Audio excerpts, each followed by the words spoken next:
حبيبي، مم. بدي أسألك سؤال. هلأ مرتك الأولانية ليش خلعتك؟ والله سبب كتير تافه. طب شو السبب؟ بشخر. هلأ علشان بتشخر والله خلعتك، وأنا اللي متحملتك وساكتة ما بحكي ولا كلمة. ما انا حاولت ارضيها ورحت اعمل عملية مم. عشان اعمل اللحمية وما شخرش تاني، فشلت.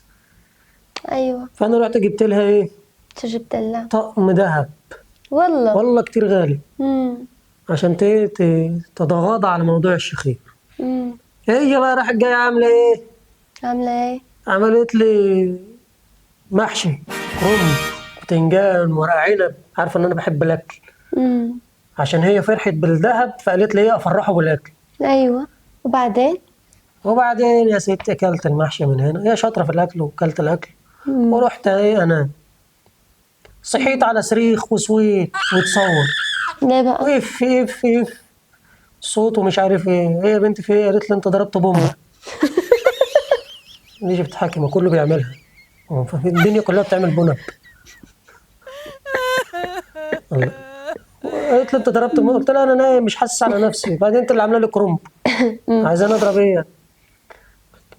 المهم بتحكي ما كله بيعملها، هو في حد ما بيعملهاش؟ وبعدين؟ وبعدين لقيت هي الباب بيخبط جارنا، مم. إيه انتوا في ايه؟ في ايه؟ في صريخ عندكم. وراحت هي جايه مسبقه قالت له اصل جوزي ضرب بومبا. قلت لها يا عم انا ما ضربتش. ما قال لي لا انا سامع ضربه البومبا والريحه طالعه لي لفوق. يعني هو نازل يبهدل الدنيا، حكى لما كله بيضرب بومبا. المهم خدت بعضها ومشي. حاولت ارجعها اتصل بيها مره 2 10 20 مره ما تردش. أيوة. مم. هو سبب تافه. ايه بضرب بومبا دي؟ ما كله بيضرب بومبا. والله عالم تافه. اتصل بابوها حمايه مره واثنين وعشرة ما يردش. فين وفين؟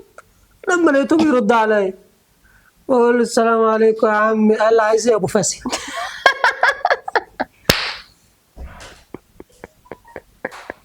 رديت عليه قلت له على اساس انت ما بتفسيش، رحت قافل السكه في وشي بس.